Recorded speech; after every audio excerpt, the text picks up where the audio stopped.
No. Alright. Hello, everyone. Welcome to another Wife Quit Wednesday with Ross Quit and... It's a hyphen! It is a Night of Loathing. We are going to finish up the West of Loathing DLC, and then we are going to jump right into Shadows over Loathing afterwards. It's gonna be a good time. So we have 2 more people left. Did we? There it is, by the way.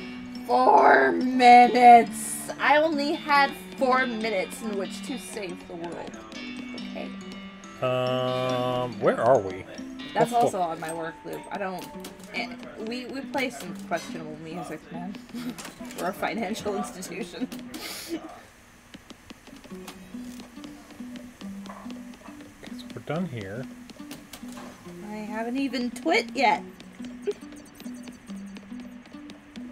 This is gone.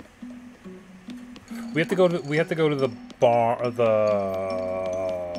What's the word I'm looking for? The carriage house? Yeah, because we have to use the lathe.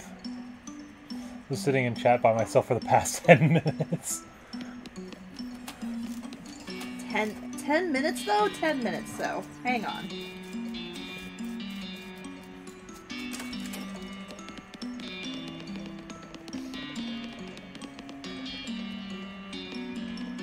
Wait, isn't this the... Oh, here we go. It's a lathe. Hey, maybe you can make that billiards cue less wobbly. Give it a shot. You lathe, rinse, and repeat until it's just a lathe. It's not worth getting into a lather over. LOL. Where's Fenragon? I don't know. She's probably waiting for Shadows because she's been excited to watch us play that. Ooh. 3rd floor, I believe. Oh wow, I didn't realize the lamp actually covers up Mrs. Gunn. Mm-hmm. That's interesting. Depth perception. You? No. You. No. First door, then.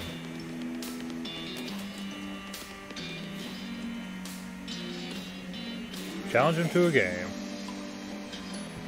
Chalk up your cue and the ghost racks the balls. It's a close match. You have to consult that geometry book a few times just to work out all the angles.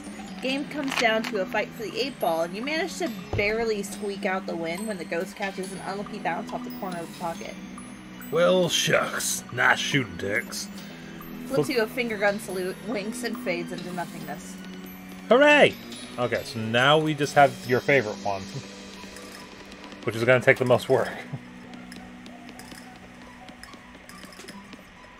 It's also the only one we have to leave the area to finish. Okay. Yeah, we do. Do you have any more room on the right, or no? No. Okay, I'm going to shimmy some things over and move this to over. I sure don't. Move this over just a little bit. I just need to have an angle because I'm like all the way out here. Ma'am? What? Gallery, right? That's forbidden. Yes. Nope. Boo!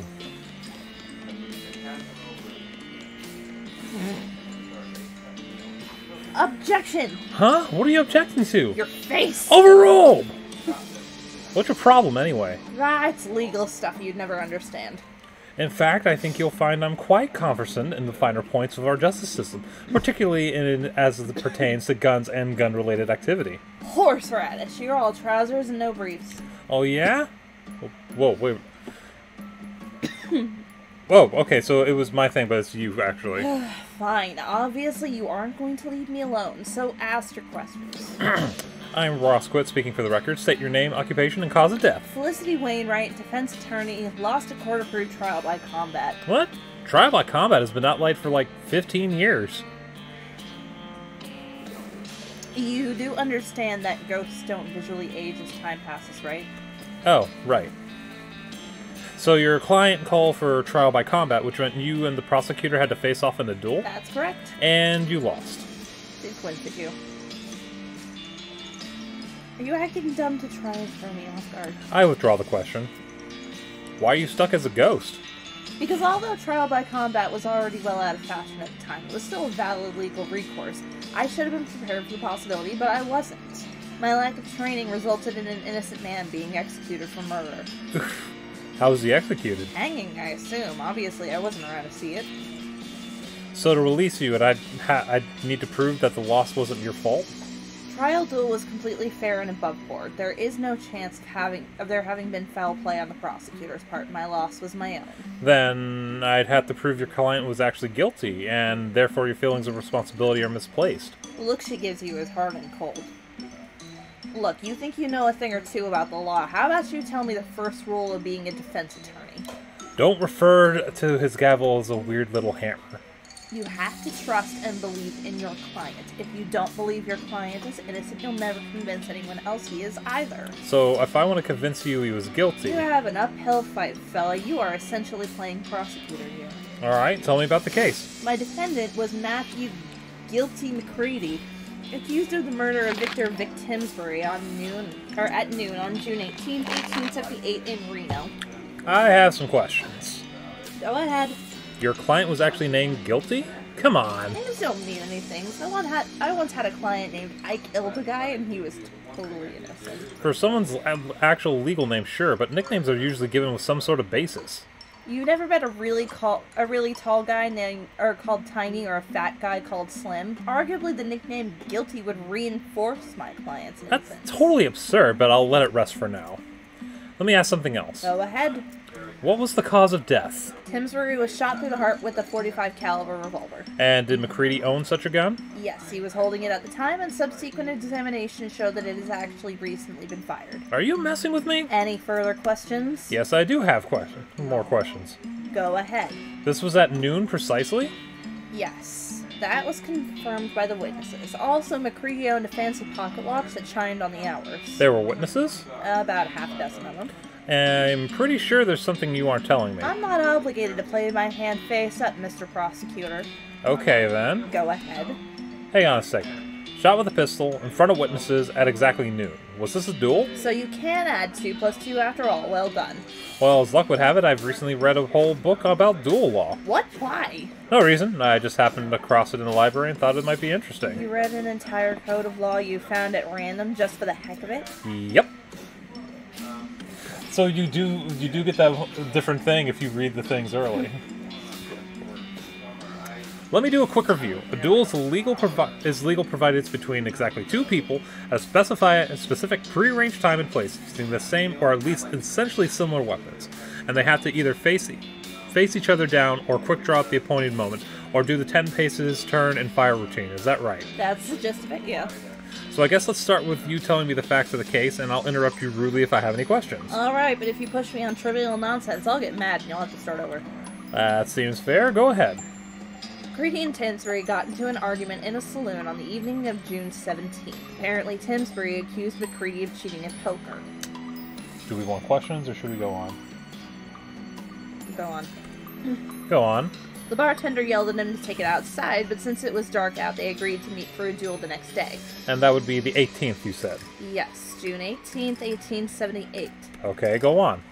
Well, the next day they both showed up shortly before noon and squared off about 30 feet from each other. When noon struck, McCready fired, fast enough that Timsbury didn't get his shot off on account of having his head shot off. Oof.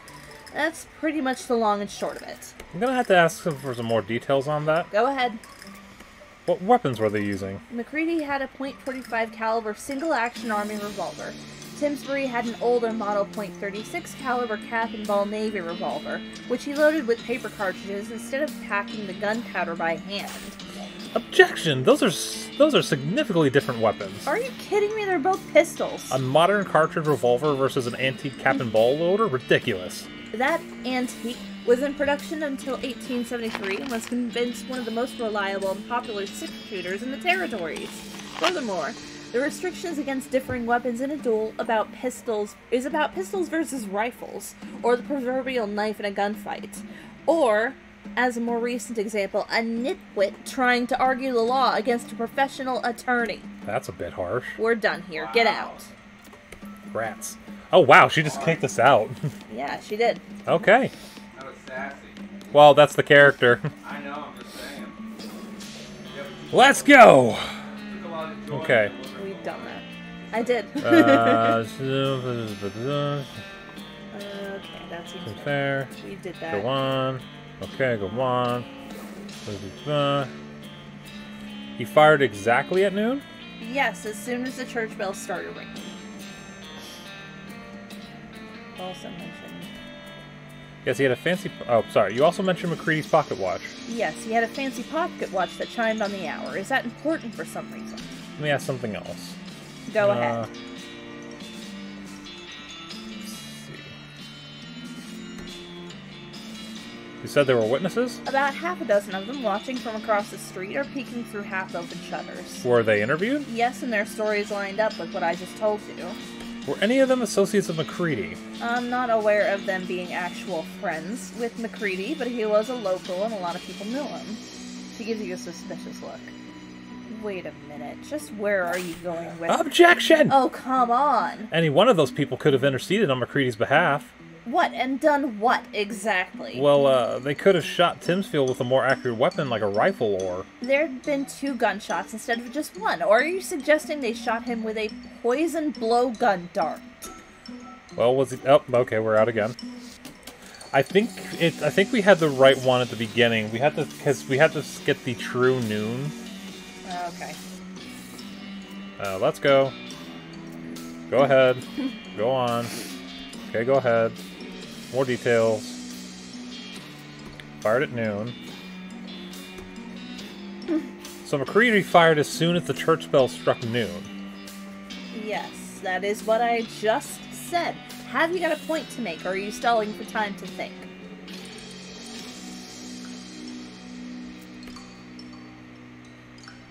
Okay, I'm not getting... Okay, so those are... Let me ask you something else. Okay. Never mind. I need to go think about this. Okay. Beginning. I have some questions.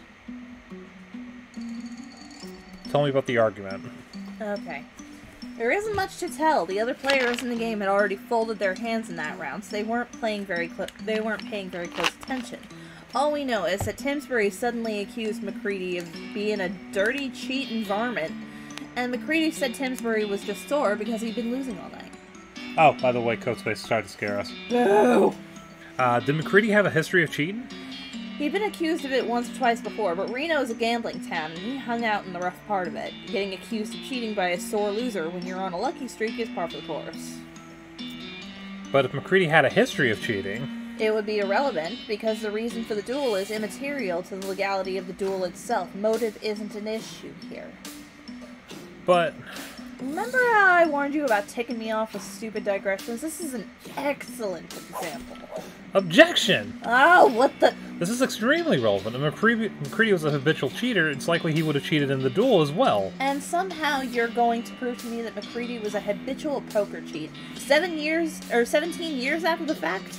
How exactly do you intend to, or did you intend to accomplish that, Mr. Prosecutor? Even if you did somehow pull that off, it would be circumstantial evidence at best. You'd have to prove he cheated in the duel itself, in front of witnesses. What form do you imagine this cheating took, pray tell? Mirrors? We're done here. Get out. Wait, do we need something from the library? Let's... No. Newspaper. Oh, it was the newspaper, yeah. Is the library up here or is it downstairs? Library is downstairs. Okay. I just remember we had to look up the article for the... What was it, June 18th? Yeah. No, wait, it is up. It's upstairs on the left, isn't it? It's upstairs on the left. On the second. The library? Yes. It's over here. Oh, okay.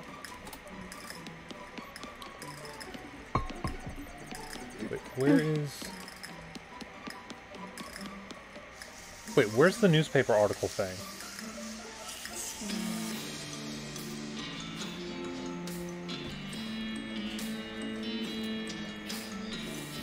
Someone who attracts bread for religious ceremonies. I think this dictionary is busted. Okay.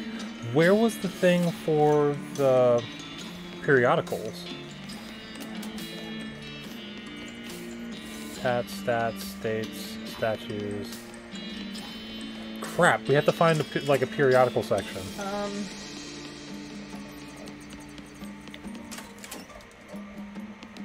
Restroom. He took the curtains. Did that. Guest rooms?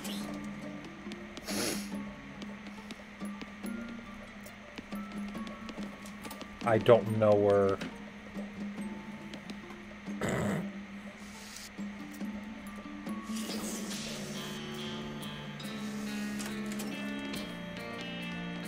I don't remember where the periodical stuff is. I forgot we had to look up what was going on. Oh, that was... Wow. Excuse me. Wow. I was straight out of the 1800s. I'm not missing anything I'm already... Yeah, so much.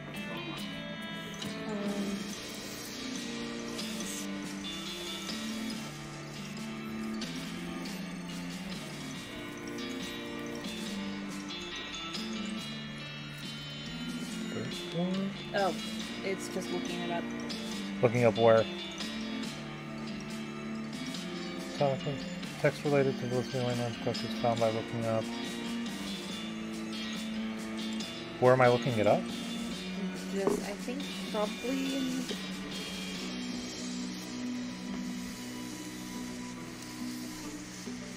Oh, no, it's just the almanac. Okay, but how... Where do I go for it, though?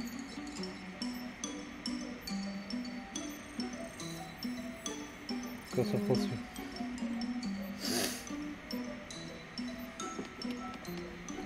Wait, do I have it?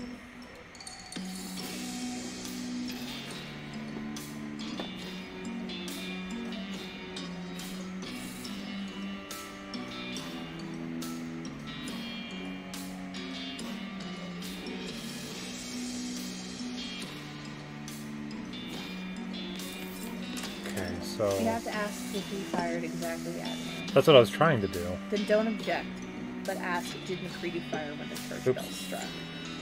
And then object. Okay, back to the gallery. So I was on the right track. This is why we're not lawyers, you guys. Let's go. Do this. That seems fair. Go on. Okay, go on. The details. He fired. At noon. As soon as the church bell struck noon. Okay. I have another question. No. Oh. Start over.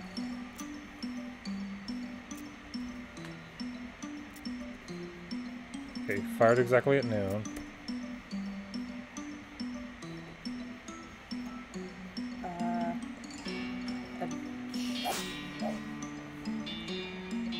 Okay. Okay, there we go.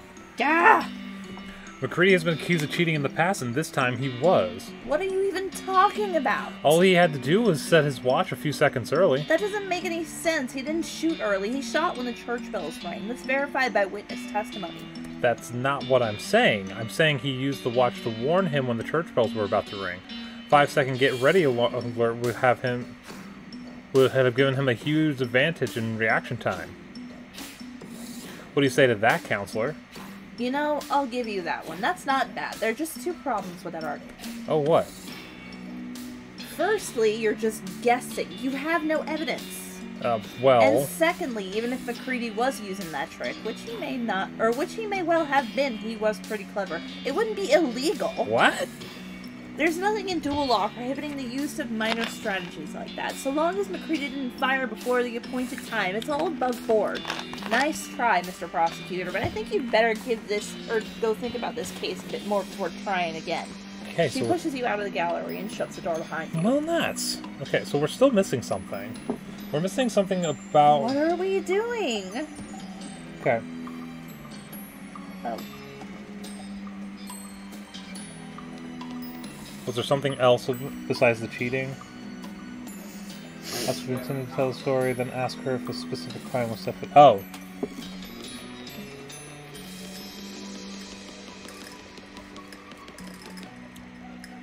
Okay, let's go again. Okay. I have some questions. Tell me more about the argument. Okay. Cheating. Okay. I have another question. What day of the week was it? Like the weekend, Sunday, and Monday instead, then you can spend Monday relaxing instead of having to go to work. But then, whatever. You No, have go on any with the other story. questions? I have a question. Did they set a specific time? Did they set a specific time for the duel? Yes, high noon. Figures. Why is it always high noon? Tradition, I suppose, and since the sun is at its highest in the sky, everything's brightly lit and there aren't many shadows, so that's good for gunfighting. Makes sense. Plus, you can have your duel on your lunch break. What happened next? Well, the next day they both showed up shortly before noon and squared off about 30 feet from each other when noon Okay, struck. so McCready that was it. fired We've done fast enough that. that Tim's where he didn't get his shot off. Yep, he fired exactly at noon? Yes, as soon as the church bells started ringing. Somebody rang the bell early. Same. No. An accomplice? No. Okay.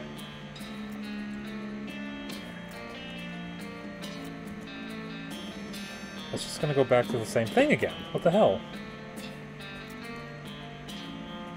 Yeah, Don't something else. object, but ask did McCready fire when the church bell struck, and then object. If you say that clock noon and high noon are not the same thing, That's the thing. I'm trying to get to she'll that. give you the almanac. Okay. Okay. I have questions. That's what I'm trying to figure out. Okay. Hold on. See, it's not Ross quit if we don't have a walkthrough. That's fine.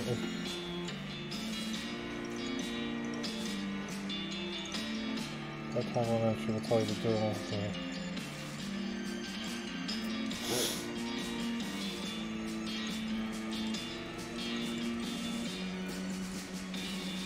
Okay, I've lost track of the story. Fine. Okay, I have questions. Tell me about the argument. Okay, did McCready have a history?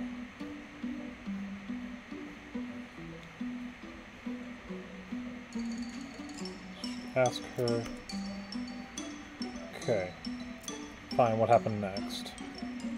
Okay, so... should ask her to continue the story, then ask us the specific time. Did they set a specific time?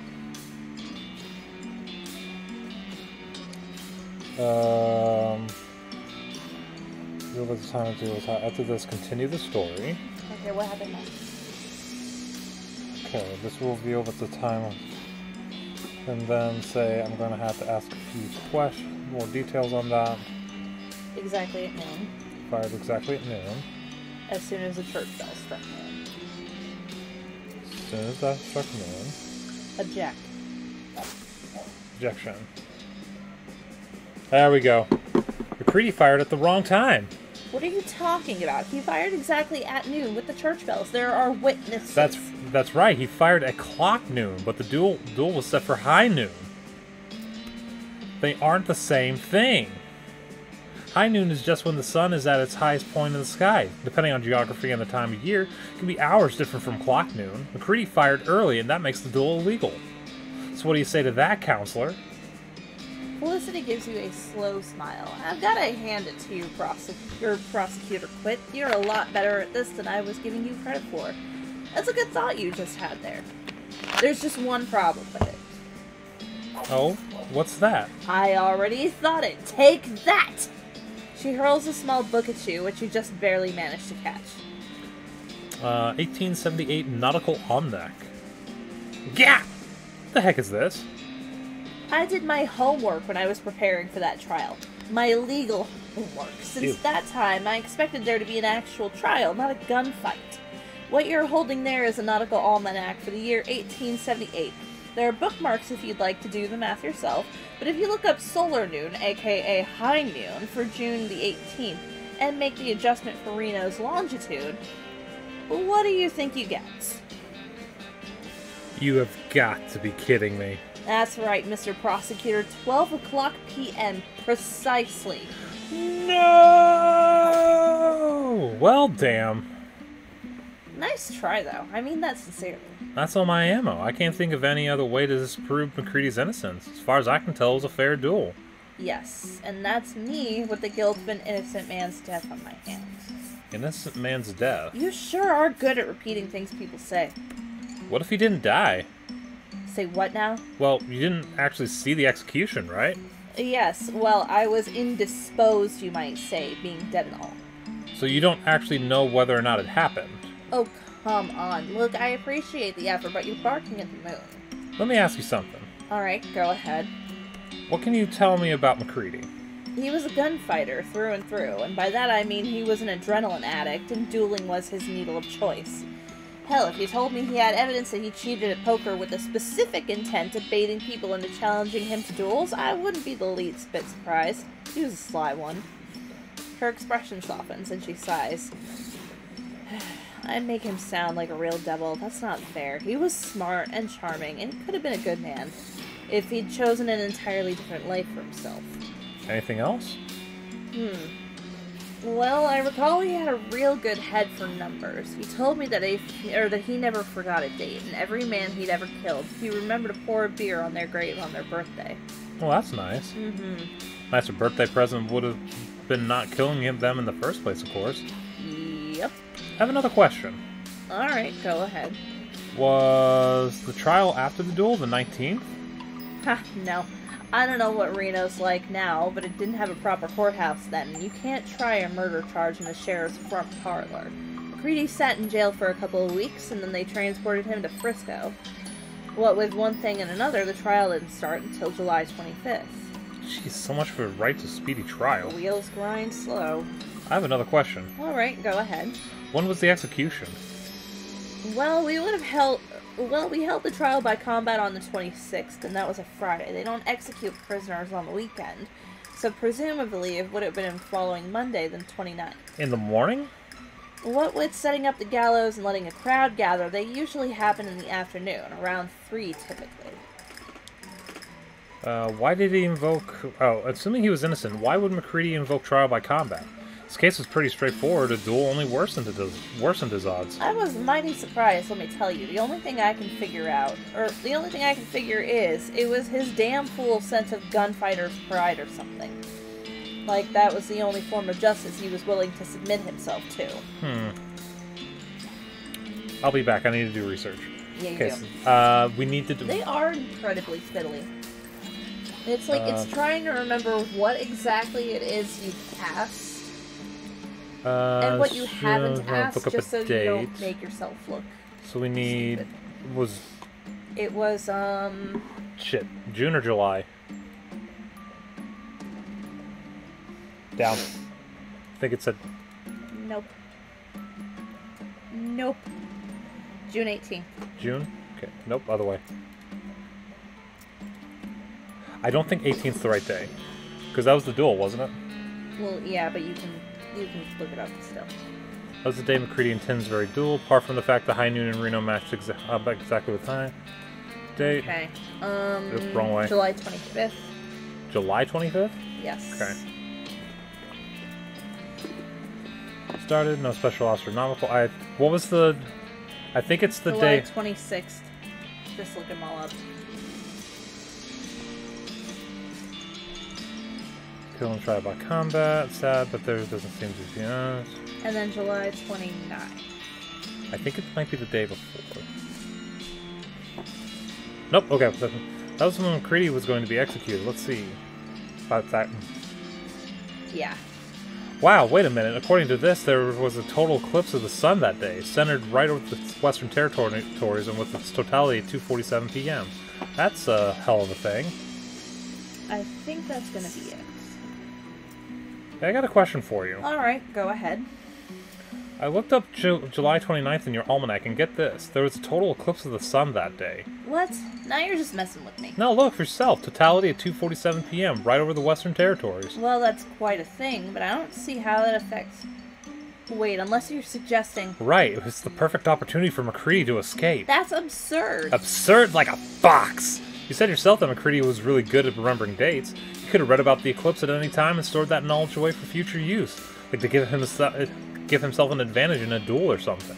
Alright, that's reasonable as far as it goes, but McCready just couldn't have worked out the eclipse into an escape plan because he didn't have any say over the court schedule. You said, what with one thing and another, the trial didn't start until July 25th. McCready could have caused any number of those delays himself by faking illness in prison, or messing with the horses on the ride to Frisco, or anything. This could explain the trial by combat. You mean there ended up being too much delay, so if a regular trial went on too long and he was found guilty, he'd have missed the eclipse. Exactly. Whereas if he called for trial by combat, everything would be resolved one way or the other in only one more day. Maybe you'd win and that'd be fine, but if you lost, he could use his escape plan. I have to admit this is pretty compelling, but it's all maybes and what-ifs. Yeah, maybe it happened. McCready was rescued by... But maybe McCready was rescued by leprechauns. Oh man, are there leprechauns in Frisco? You need some kind of hard evidence before this is any more than just a fun story, is what I mean. Let's see. How can I find evidence of McCready's escape? Well, we don't even know that an escape happened. True. Something like that would have been in the news for certain. Okay, I'll see what I can find. Now we use the map. Go back to the coach. Yep.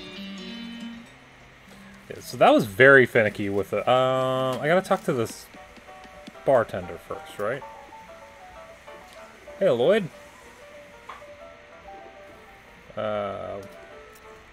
Who's that old man by the piano? Oh, that's old Ellsbury. Oh, wait, no. Yeah, that's you. Oh, that's old Ellsbury. Tragic fellow he is. He was a writer and a poet and came out west to sell his stories.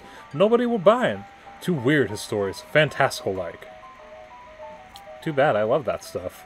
Well, it don't matter much now, anyway. Anyhow, he had to get normal work to make ends meet. Did passing well as a prospector until one day he lost his mind in the mine. Wait. He what now? What?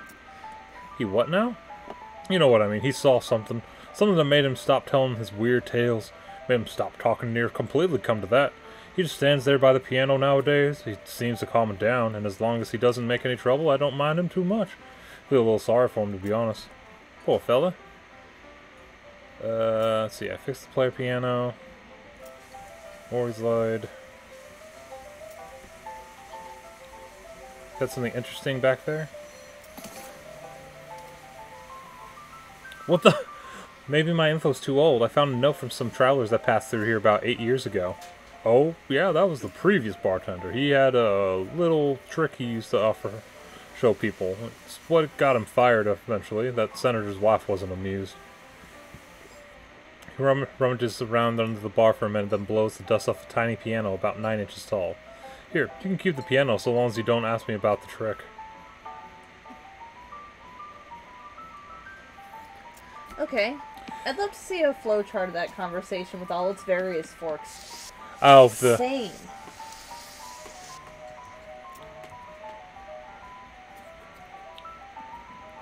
His light up. His eyes light up. Well, one of them does. The other's kind of stuck in a perpetual squint. There we go. Does this belong to you? He takes the helmet from you. It takes him a moment to find his voice. It does. Long time ago. I don't suppose there was anything else where you found that. You mean this? You mean this? Yeah, that's the stuff. Could I? Yeah, here you go. He cracks the bottle open and drinks deeply. After a few minutes, his demeanor changes entirely. He looks like a man 20 years younger. Would you like to hear a story? Sure. Tale of a racist who gets kidnapped and taken to another worldly, humid country inhabited by intelligent insects. Huh.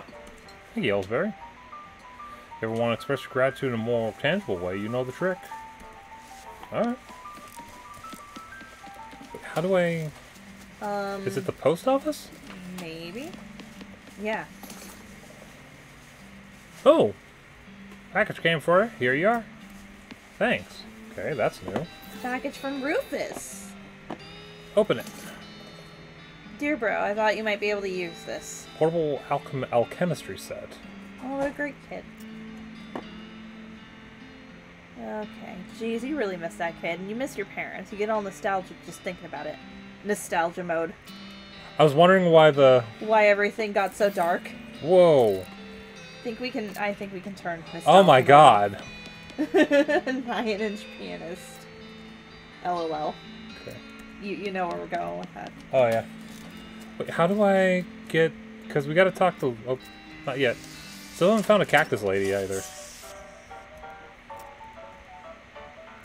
I Help think with anything? you gotta ask. It has to be at the post office because that's what I remember. Mm-mm. Sepia toned universe. Oops.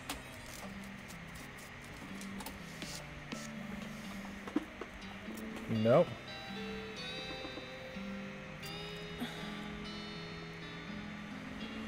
Okay.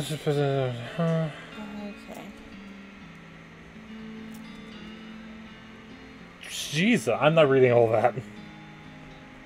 Do we want to read all that? Or? Yes, we do. Okay. Well, I'd like to send a postcard. You've already sent a postcard today. Ain't you heard of the Postcard Limitation Act of 1893? No, what's that? Okay, so the government put a restriction on prepaid postcards of one per citizen per date. Now, why do you think that might be? Well, the reduced strain on the postal system? Nope, that's what everyone guesses, but that ain't a thing. The wagons still make the trip no matter how many postcards are on board. Unless we're talking about so many postcards you need a second wagon, but that ain't likely. So, To restrict the free flow of information, to keep people from being able to say too much through the mail. So the left end of the territory didn't know what the right end is doing, and vice versa.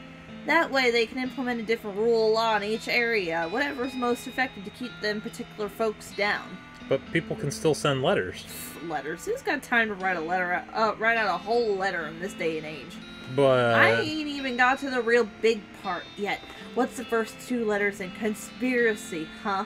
C-O... Oh, jeez. That's right, they're in league with the cows. It's all a plot to keep us docile so they can deliver us up to these hell cows they summoned.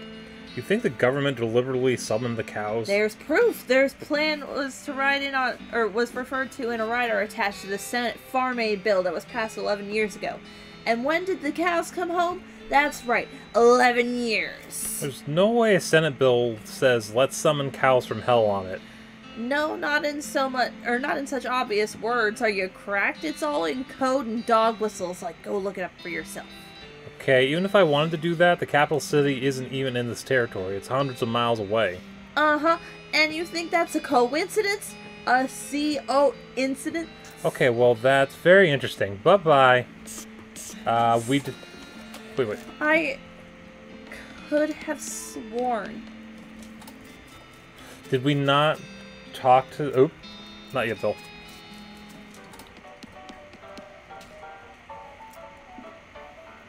See you later. Okay, I think we had to talk to...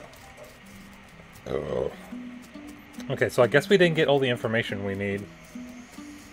Because I believe we have to talk to Lloyd, and then he sends us to the post office. Second floor. Man, this is actually taking a lot longer than I was expecting. I'm doing the worm, by the way. Got a question for you. What's up? How can I find... Okay, well, I'll see what I can find. I think... Oh, do I need to talk to Alice? You can try. She's in here.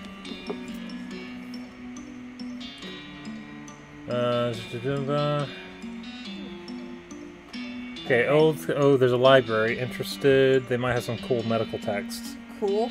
Look, you don't read medical books for entertainment. You read them when you can't sleep. You figure passing out from boredom and then having nightmares about all the different ways you could die would be preferable to not sleeping at all. Yikes. Oh, or when you're trying to diagnose something weird, I guess. Also yikes. No?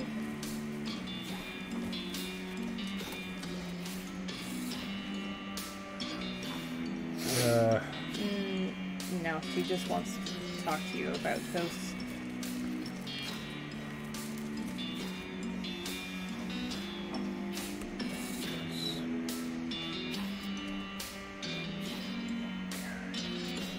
Yeah, because it's still... No, yeah, because it should have...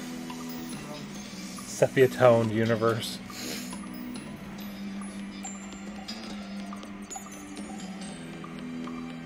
But we looked it up.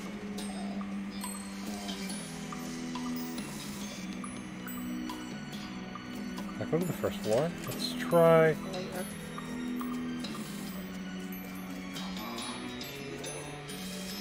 Go to the guest. There should have been, like, periodicals or something? Maybe?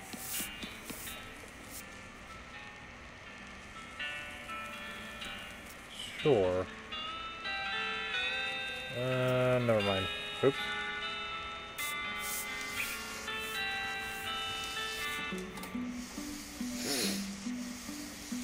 I don't know what I'm doing wrong here. I don't either.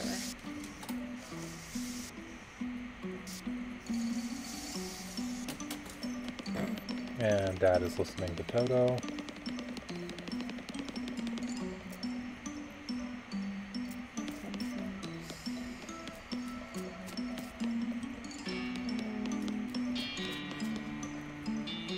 Okay. She says a newspaper article. Oh. Did we miss? Could have asked the library ghost. Oh, we already did the library ghost. Did we mess up? Investigate the library books. Oh. There we go. Okay, you find a few... Sorry. This is actually narrator. Find a few bunches of old newspapers at the bottom of one shelf. The Frisco Newsinator.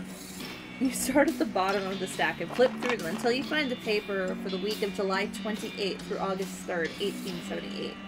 The main feature has to do with the eclipse and various accidents and spectacles that occurred because most people weren't expecting it. The editor apologized for burying the announcement in the previous week's weather forecast. Most notably, all 3 men scheduled to be hanged on the 29th escaped in the confusion, and only 2 of them were recaptured. Unfortunately, their names aren't given. That's enough. Now we talk to her.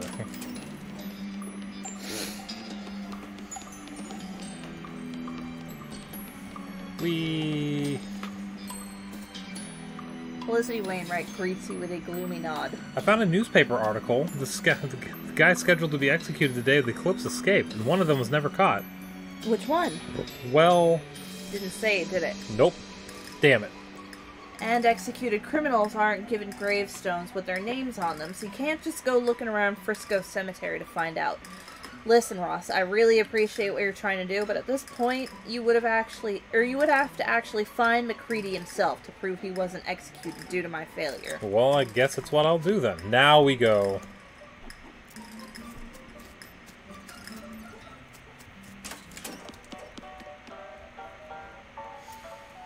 Hey, Lloyd. There we go. Ever heard of a fellow named McCready? McCready? Nope. Don't ring a bell. Would have been about 17 years ago. I got a long memory, but not that long. I only started working here 6 or 7 years ago, anyhow. What about the guest register? We only keep those for the last couple of years. Only place I know of that might have records as far back as what you need would be the post office. Now we go to the post office. She's a crazy conspiracy theorist.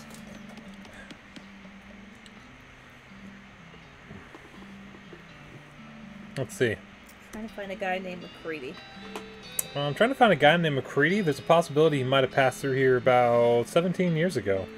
Pass through? We don't stamp passports here. Yeah, If he stayed for a while, I might have a forwarding address. Oh, can you check, please? Alright, them books could use a dusting anyway. One sec. She pulls some big ledgers out of her desk and blows a huge cloud of dust into the air, then starts leafing through them. You'd be so screwed. I would. 17 years, around about 78 then, 76, 77, 78. Marin, Mabelson, McMurphy, McCready. Got a Matt McCready, that the one? That's him? No forwarding address, but you could ask at his old place just out to the northwest of here. Let me see your map. Oh yeah, it looks like you got it already there. Desert House, that's the one. Thanks. You mean the one that people were holed up in? Oh. You hear a groaning noise a short distance away and investigate it. Cowpoke is sitting against the rock with his leg bent in a way that seems incorrect. What happened? Dang horse threw a ride and I fell off. Think I busted one of my dancing arms. We could have Alice fix him up or give him a ride back. Let's have Alice fix him up. Think you can get help this guy, Doc? I wouldn't be much of a doctor if I couldn't fix a busted dancing arm. Alice grabs some gauze and stuff from her bag and sets and splints the cowpoke's leg. Woo-wee! There's some fine work. My thanks to you, Doc. Don't mention it. It's like, literally, don't mention it. Handstand! I need a shovel. We didn't have a shovel? The shovel broke. Where do we... Damn it. The shovel broke when we were... Oh. Thrust one upon it! We're gonna fight this snake first. Boop. Oh, that's right. I had the silencer. I forgot. Okay, so we need to go to the store. Because we were... I forgot exactly how overpowered we were. Shovel? Shovel? We are Crowbar? OP. Shit. No shovel. Although now that I think of OP, there's different types of checks that we cash at work, and OP is other payroll as well. So hold it right there. Bandit steps out of the bushes at the side of the road. He's pretty raggedy, but also extremely burly, like a scarecrow stuffed with footballs. He has a pistol that could be described as a hand cannon without getting metaphorical. Give me your dough, or else. Is that one? Don't you know? No, little breadwood pin on it. You notice a little breadwood pin on his lapel. Do you know who I am?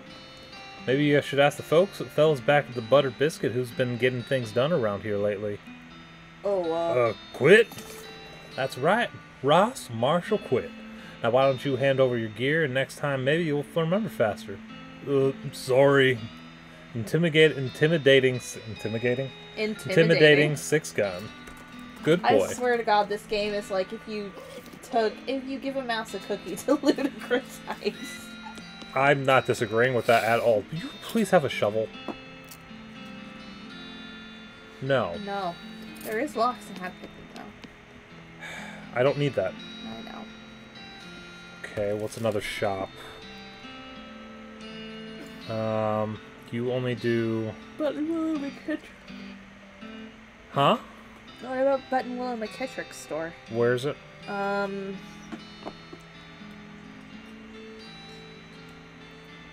Oh, we never did the Necromancer's Tower either. No, we didn't. But she's, I think she's on this side of the mountains. I just need a shovel. Oh, Buttonwillow's store.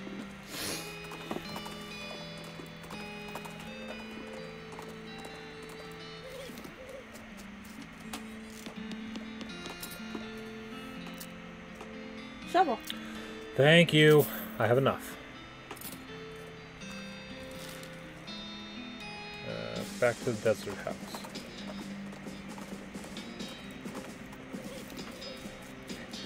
Now we can do this. I didn't know I didn't have a shovel. You dig until your shovel hits a wooden coffin and haul the lid open. A skeleton blinks at you. Or, well, it doesn't, but anyway. Howdy. Howdy, are you Guilty McCready? Well now, I ain't heard that nickname in... What year is it? 1895? 17 years. No, I tell a lie, there was one time 8 years ago. The same McCready that escaped the gallows during an eclipse? Well now, since the statute of limitations has expired, I might as well fess up. Yep, that was me. Real sweet plan, too. Apart from the one little hitch, it went off smooth as silk. Even worked in a little misdirection to lead the law to them other two fellas instead of me. Serves them right, too. They was real murderers, not like me. I never killed a man except in a fair fight. Except for that one little hitch you mentioned. You miscalculated how long to delay the trials. In order to miss the eclipse, you call for trial by combat. Oh, well, yeah, that's the truth of it. You blaming me for Miss Wainwright's death, I suppose. Why didn't you trust her? She would have gotten you declared innocent.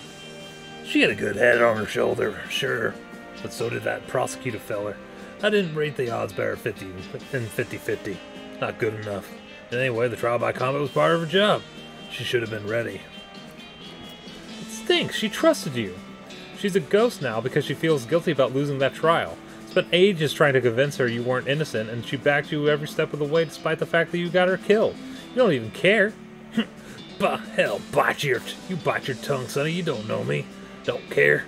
I did what I felt I had to do to stay alive. I felt damn guilty about what happened to Miss Wainwright.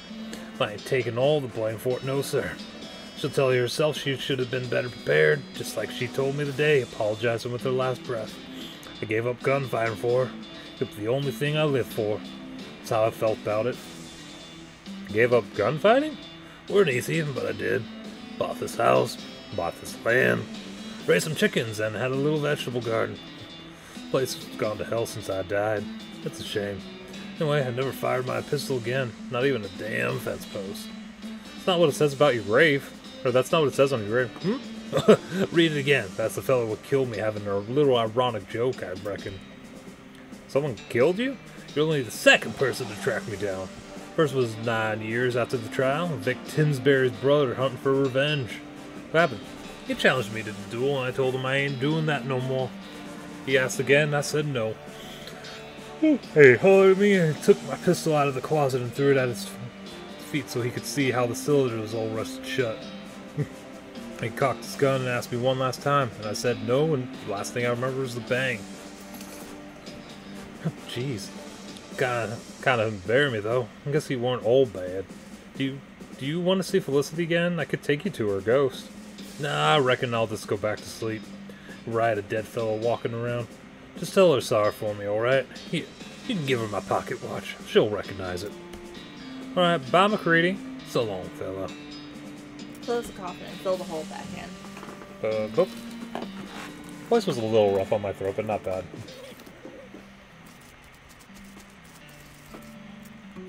Back to the manor!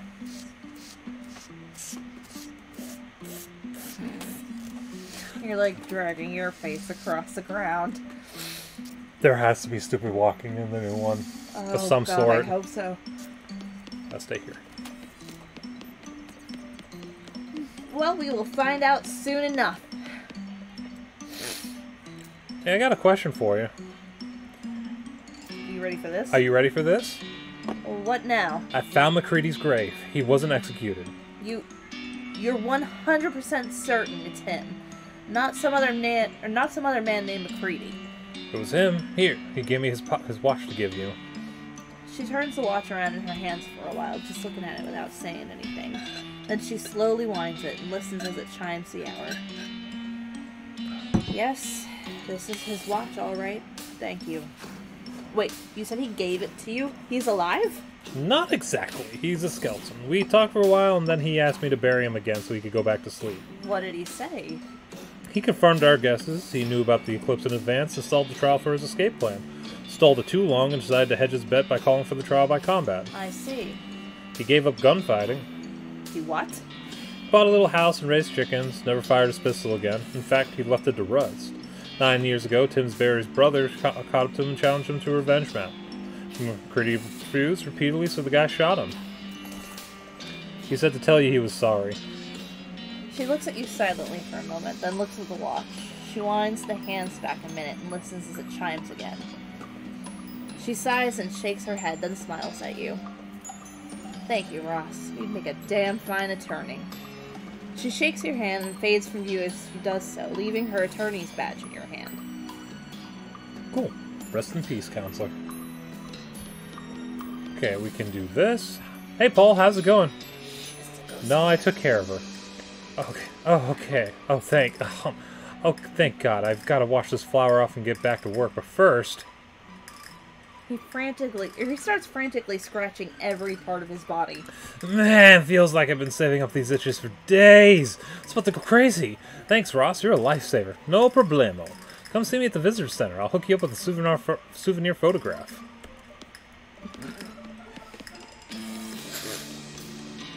Wee woo, wee woo, wee woo, wee woo, wee woo. Ooh, and Mrs. Gunn's on the 3rd floor, right? Yes. Knock, knock. Yes? It's Ross and Florence, ma'am, the ghost hunters. Florence and Ross. Whatever. I do feel significantly less haunted. Did you get rid of all the ghosts? We sure did, ma'am. Actually, my scanner says there's still one. Shh! Yes, ma'am, all ghosts accounted for. Well, that's splendid. Come right on in. Thanks. Whoa. I'm hitting the wrong button. There we go. Hello, Mrs. Gunn. Hello, Ross, was it? Thank you so much for getting rid of all those ghosts for me. Yeah, about that. Turns out there's one left. Oh dear, well you'll need you to take care of it before I can pay you. Mrs. Gunn, I've got some bad news for you. Oh, what's that? It's you. You're a ghost, ma'am. Well, I'll be. When did that happen, I wonder? My condolences. Why, thank you. You're very kind. You know, this does explain some things. Like what? Well, I haven't had any appetite for months. Nearly a year, in fact. They keep sending food up from the kitchen in the dumbwaiter, but I've just been dropping it out the window and sending the empty plates back so the chef won't have her feelings hurt. There's also the fact that you're, well, translucent. Yes, I thought it was just cataracts. Mrs. Gunn, this prompts a question, you know. Oh, what's that? Why are you a ghost? Well, I'm sure I don't know. You're the expert. Perhaps you can tell me. Actually, that's me. I'm the expert. Do you have some kind of unfinished business? Something that's tying you to this place? Well, now that you mention it, yes, I suppose I do. Do you mind telling me about it? My entire family disappeared a few years ago. My husband and 3 daughters. Oh, jeez, I saw their rooms, but I didn't know they were actually missing. I guess I assumed they were just out of town or something. Sheriff suspected they'd been kidnapped for ransom, but no one ever made any demands. They just vanished. I never found out what happened. I always thought they were taken away by ghosts. Why did you think that? I've always felt guilty about how many people have been killed by my invention. The belt buckle? The gun. Oh, right. I used to worry that their ghosts would come back to haunt me. When I built this house, I had an electrical anti-ghost field installed in the walls of this room so they couldn't get in. No way! Awesome! Wait, doesn't that affect you? Well, I'm sure it would if I attempted to walk through the wall, but it never occurred to me to try. Aha. Aha. After Dan and the girls disappeared, I became so sure that ghosts had gotten them that I locked myself in here after donating the rest of the house to the Historical Society so there'd be someone to look after the place. Well, now I feel rather silly about the whole thing. Silly? I mean, ghosts do exist, obviously. Well, yes, but now that I'm a ghost myself, I can sense the presence of other ghosts, and they only just arrived in this house yesterday or the day before. That was when I called for an exterminator. You know, I didn't even question how I knew they were here, but I don't think there have been any ghosts here before then. Why did they all show up yesterday? I couldn't say. They all seemed very angry and confused. But since they couldn't get in here, they gave up and just started wandering around the house. They gave up quite easily, actually. Maybe because you were already a ghost yourself. Well, Mrs. Gunn, what are we gonna do with you? What do you mean? You did contract me for 13 ghosts, ma'am. You're the 13th. Oh, yes, obviously I could simply renegotiate the number with you, but perhaps you should go ahead and exorcise me or whatever you do. I'd rather find a more peaceful solution. A peaceful solution? What do you mean? Well, we could also release you from your ghost tube by solving the problem that's keeping you here. In your case, I guess that means finding out what happened to your family.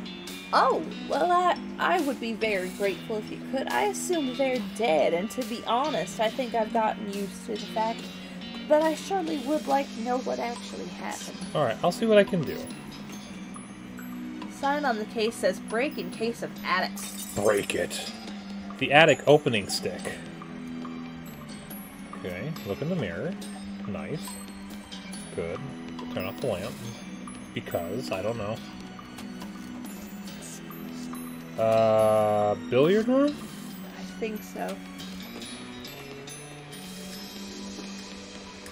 Ceiling here and just, okay, open it. And there you go. Hey, who the heck are you? I'm Rosquit, but since I'm not the guy who's apparently hiding out in Miss Gunn's attic, I feel like you ought to be the one answering the question. Who am I? Well, that's just friggin' typical. I'm Chet Bullet, damn it. Am I supposed to have had... Am I supposed to have... Heard. Am I supposed to have heard that? There's 2 halves, though. Oh. That's what's throwing me off. Okay. Well. Yes, you damn well should have. Mrs. Gunn's invention would have been nothing without mine. Wait, let me guess. You invented the bullet. Phew, I thought for sure you were gonna say belt buckle again. Oh, shoot, now I want to change my guess. Damn right I invented the bullet, but I was her assistant, so did I get any credit? Hell no. Okay, well, maybe I feel like... Sounds like you got an axe to grind. Not for much longer. Oh, jeez. Yeah, looks like we found the bad guy. Okay, Chet, go ahead and tell us the details for your whole nefarious plan. Don't care much for your tone. Why should I tell you anything? Well, if you don't want to take credit for whatever your genius plan is, I'm fine to let you languish in obscurity. Well, it's too late for you to stop me anyway. So I suppose it wouldn't hurt to tell you. Certainly not as much as not telling me would. Mrs. Gunn dies, control of the company and patents passes to me. I'm no murderer, mind you. I like to keep my hands clean. But I figured there might be some other people who'd have a bone to pick with her, considering the manner of death. You summoned all the ghosts. That's right. All it took was some basic seance equipment and wired up to the house's belfry for amplification. A snap for a mechanical genius like me. But seance gear summons ghosts related to the summoner. That's the whole point of a medium, a person who knows how to direct the summoning on someone else's behalf. So you get to talk to your own grandma instead of the summoners. You don't seem like the medium type to me. More like a small, but that does explain something I've been wondering about. Oh, didn't make sense for all the ghosts here to be haunting Mrs. Gunn because some of them weren't killed by guns, but they were all killed by bullets. Naturally, I anticipated that there'd be a couple of those. That's why I rigged this room with an anti-ghost field, which I cleverly boosted so the ghosts couldn't even sense me up here. So your plan was to summon a bunch of Number one with a bullet. So your plan was to summon a bunch of angry ghosts who would initially be looking for you, but would haunt Mrs. Gunn instead when they couldn't find you. Correct. Once they've haunted her to death, Gunn Industries will be all mine. Well, I hate to be the bearer of good news, but Mrs. Gunn is dead. On the bright side, she's been dead for a year, so you pretty much wasted your time. What? Really? I'm rich! No, I just need to get out of here without all those ghosts spotting me. Yeah, the ghosts are gone too, so you're pretty much in the clear. Wonderful, the anti-ghost field's pretty effective, but it was starting to make the back of my brain itch. He flips a switch on an electrical device and you suddenly become aware of the absence of an extremely low frequency hum right on the edge of your hearing. Something else I want to ask you about. Ask away. What happened to Mrs. Gunn's family? Oh, them? They've been out of the picture for years. I heard a rumor Dan got killed by desperados and buried in a shallow grave out on the backside of nowhere. Of course, I wouldn't actually know anything about that. Lucky for me, since I couldn't have inherited the company with him around. Or the daughters. You son of a... Relax, the girls are fine. I'm not a monster. I'm pretty sure you're a monster. There's a weird little island kingdom somewhere on the other side of the ocean. Apparently it's stuck in some kind of bizarre temporal field that keeps nearly anyone from entering or leaving. Can't even find the place if you don't know how. Fortunately, I know a guy who knows how, so I gave the girl 3 free tickets to Sleepaway Camp. Wasn't that nice of me? You're an absolute bastard. Aw, that hurts my feelings. Fortunately, I'm about to have a whole lot of money to console myself with. Console myself with. Why, you... Hold on. We should talk to Mrs. Gunn first before you tear this ass a new hole. Thought she said she was dead. Depending on what she says, you might be too. Thanks. I want to go down? Yeah. Thank you. I was trying to go down. Okay, so go here, go talk to Mrs. Gunn. Hi, Mrs. Gunn. Hello again. Have you managed to find anything out? Let's see. Yeah, I have good news and bad news. Go on, I'm ready. Chet Bullitt had your husband killed and your daughter's kidnapped, so he'd be the sole inheritor of your company when you died. It's also the reason all the ghosts are here. That son of a... I knew I should have suspected something when he suddenly started being so ingratiating back then. And when he wrote off desperados on his expense account. I'd write him out of my will, but I suppose it's too late. That's rather galling. What's the good news? He says your daughters are safe. They're just on a magical island somewhere that no one can get to. That's not exactly comforting, but at this point I'll take it. Plainly, if he wanted to kill them, he'd have just done so. Wait, you spoke to him personally? Yeah, he didn't know you were already dead, so he's been hiding in your attic for the last couple days, waiting for the ghost to kill you. What do you want me to do with them? I'll leave it up to you. I'm not in a state to make any reasoned judgment. In any case, you've answered my question, and I can find myself moving on already. Thank you for all your help. With a sad wave, Mrs. Gunn fades from view. Then, almost as an afterthought, the lock on her desk drawer pops open. Inside, you find a check written out to Florence Cunningham Ghost Annihilation Services, which Flo snags with a cha-ching and a blueprint. Alrighty. So we need to inventory. Oh no, so we just need to. Do we want to go make that, or do we want to take care of Chet? We're making it. I forgot. You've gone the whole episode? I didn't have it on. Oh. Which is also why I didn't do It's also why I didn't do the others. Which also explains why you haven't shouted out code either. Yes, that does actually.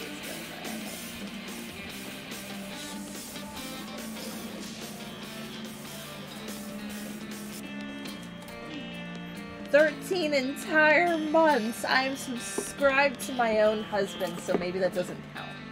Mrs. Gunn's opus.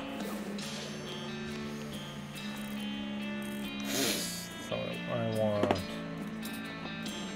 No, I wanted inventory. Let's see, so we have Silented Smoking Gun. So 13, 17... Oh! Damn, it's a little hand cannon. Basically.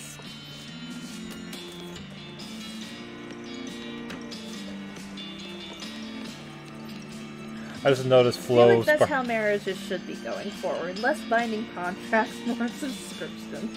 Back to the third floor. Okay, so I believe we can walk behind Chet and there's the machine back there.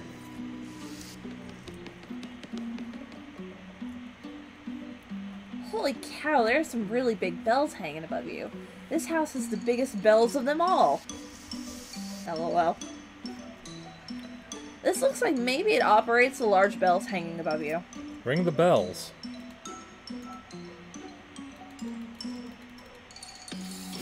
Ooh.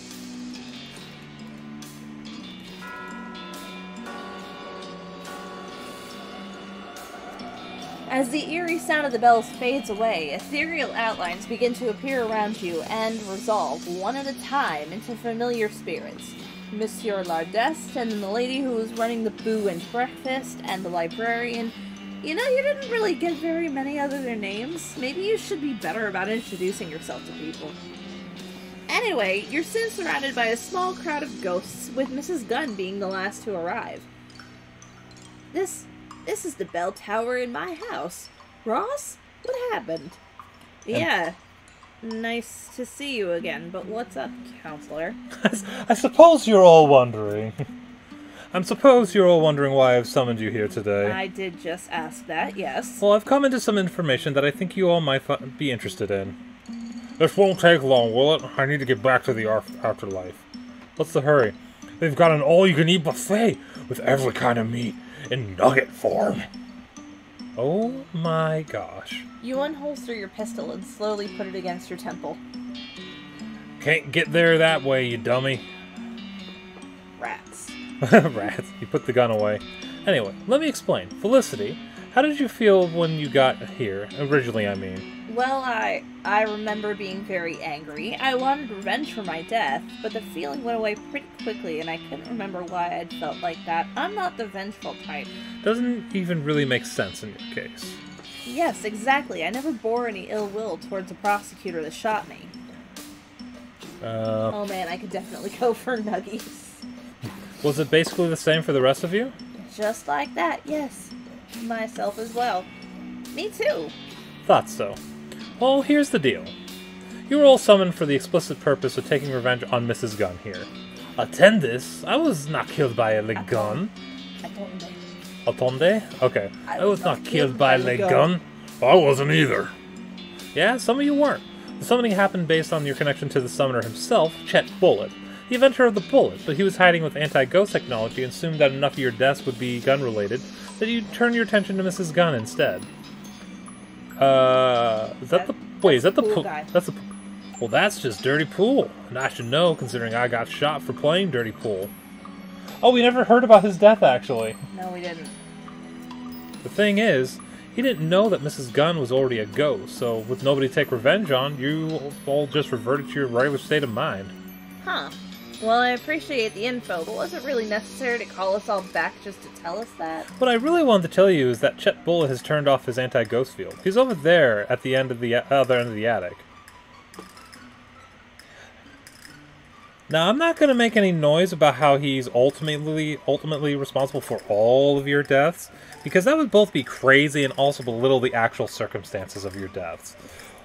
But Chet Bullet murdered Mrs. Gunn's husband, kidnapped her daughters, and attempted to use you all to kill Mrs. Gunn herself. So if y'all are interested in the little frontier justice, 13 is a pretty good number for a posse. The ghosts all turn to look at each other and their eyes begin to glow red. The hunter is the first to leave the circle, closely followed by the poacher. Soon they've all left, except for Felicity Wainwright and Mrs. Gunn.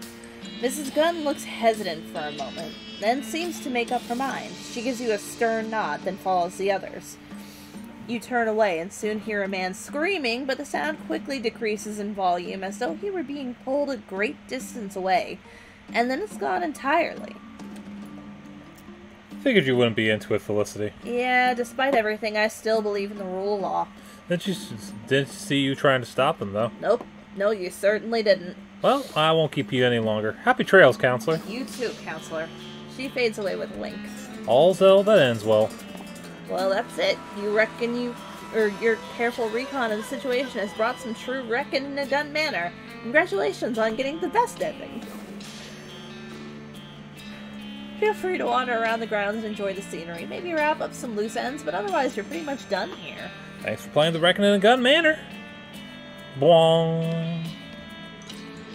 Even more boxes and furniture. That was pretty great. Science doohickeys. There's just a weird black scorch mark on the floor where Chet was standing. Fuck. Hey, by the way. Ooh, I love sciencey junk. Thanks. Hey, look at this! It's one of the new Eldritch vacuum batteries Magimech Tech is making. I didn't think they were available in this region yet. Beta Blast. Nice. Well, let's go back to the coach and let's head back to Dirtwater. Yep.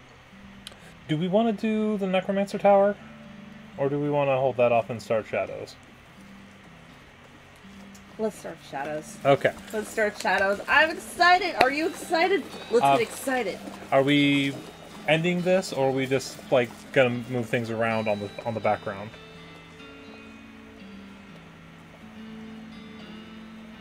Do we want to have it so that you can have West of Loathing on one stream and then the other one on a separate stream so you can watch both separately? Yeah, why not?